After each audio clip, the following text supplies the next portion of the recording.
Hello friends, welcome back to my vlog Ritu this side. तर तुम्ही माझ्या चॅनलला सबस्क्राईब केलं नसेल तर प्लीज सबस्क्राईब करा. माझ्या रेसिपीज, माझे व्हिडिओज तुम्हाला आवडत असेल तर मला कॉमेंट्समध्ये सांगा, आणि आवडत असेल तर लाईक करा आणि सबस्क्राईब करा आणि भरपूर असं शेअर करा. तर आज आपण तुम्ही बघताय तसं बनवणार आहोत चीज पावभाजी. आता चीज पावभाजी आपल्या घरात जेही भाज्या असतील अवेलेबल त्याची बनवून टाकायची, आणि खूपच इझी रेसिपी होणार आहे ही. अगदी थोड्याशा सामानात होणार आहे. तर इथं मी भाज्या काढून घेतल्या, टमाटे, मिरची, बटाटा, शिमला मिरची, आपल्या मोजक्या भाज्या जेवढ्या असतील तेवढ्या. आणि ह्यांना मग मी थोडंसं उकडून पण घेतलं होतं मीठ टाकून, आणि मग नंतर त्याला शिजायला लावलं होतं. कारण का फ्लावर वगैरे आहे ना, ही अशी थोडीशी पावसाळ्यामध्ये व्यवस्थित नसते. तर इतर वेळेसही तुम्ही जर थोड्याशा गुणगुण्या पाण्यामध्ये तिला उकडून घेतली ना, सॉफ्ट करून घेतली की ती छानच लागते.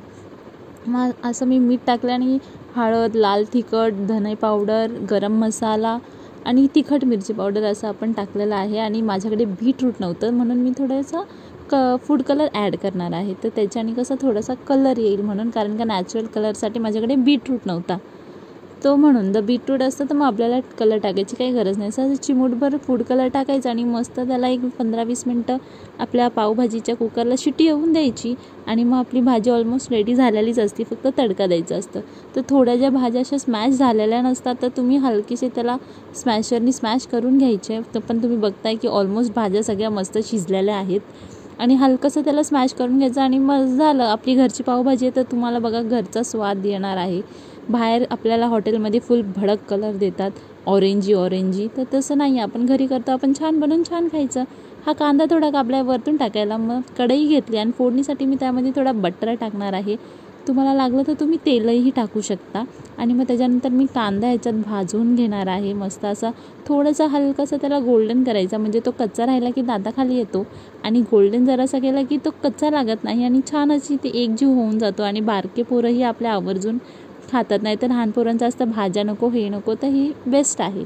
मग त्याच्यानंतर थोडंसं आलं लसूण टाकायचं आणि याला मस्त असं परतावून घ्यायचं आहे. म्हणजे तो जो एक कच्चाचा स्वाद असतो तो जातो. आणि अद्रक लसणही घरीच करा, कारण का न्यूजला बघताय अद्रक लसणावरती पण खूप घाणेरड्या प्रकारे बनवलं जाते. त्यापेक्षा घरीच बनवा आणि छान बनवा.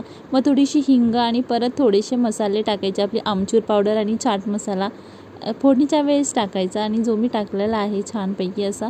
आणि पाहिजे असेल तर तुम्ही पावभाजीचा मसालाही टाकू शकता. आणि मग भाजीला फोडणी दिली की थोडीशी कसुरी मेथी अशी कुचकरून टाकायची, त्याच्याने स्वाद थोडा एन्हान्स होतो आणि भाजी छान लागते आपली. तर तुम्ही ही नक्की घरी ट्राय करा आणि मला सांगा कशी झाली आहे ते. आणि जर तुम्हालाही असे अमेझिंग रेसिपीज बघायला आवडत असेल तर मला नक्की सांगा कॉमेंटमध्ये. आणि पुढचा रेसिपी तुम्हाला कुठली हवी असेल तीही सांगा, म्हणजे मी नक्की ती तुम्हाला बनवून दाखवेल. आणि ही भाजी तुम्ही घरी ट्राय करा आणि मला सांगा की तुम्हाला ही भाजी आवडली आहे का. तुम्ही हा व्हिडिओ कुठून बघत आहात आणि तुम्हाला कशी वाटते आहे माझे व्हिडिओज, हेही नक्की सांगा. तर आपण याला थोडीशी उकळी येऊ देऊया. भाजी तर आपली रेडी झालेलीच आहे, पण एक थोडीशी उकळी येऊ द्यायची आणि मस्त ह्याला असं गरम पावासोबत पावाला मसाला लावून खायची आपली.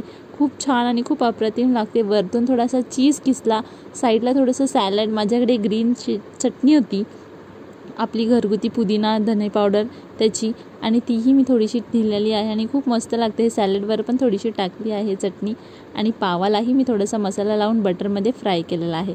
तर तुम्ही ही नक्की रेसिपी करा घरी, आणि माझा व्हिडिओ आवडत असेल तर लाईक, फॉलो, शेअर करा. थँक्यू.